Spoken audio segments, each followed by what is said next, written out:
நாம் தமிழர் கட்சி மயிலாடுதுறை வேட்பாளர் காளியம்மாள் நாகையில் வாக்களித்தார்.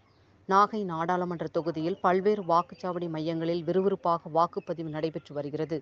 அதன்படி நாகை டாடா நகர் வாக்குச்சாவடி மையத்தில் மயிலாடுதுறை தொகுதி நாம் தமிழர் கட்சி வேட்பாளர் காளியம்மாள் தனது வாக்குப்பதிவு செய்தார். மயிலாடுதுறை தொகுதியில் போட்டியிட்டாலும் மீனவ கிராமத்தைச் சேர்ந்த காளியம்மாள் தனது சொந்த கிராமமான டாடா நகர் நகராட்சி தொடக்கப்பள்ளியில் வாக்கை செலுத்தினர்.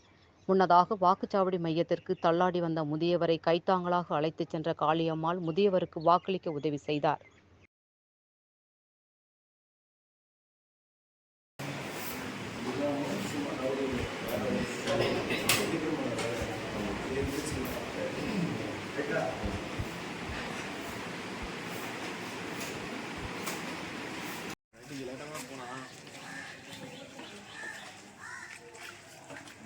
வரும்.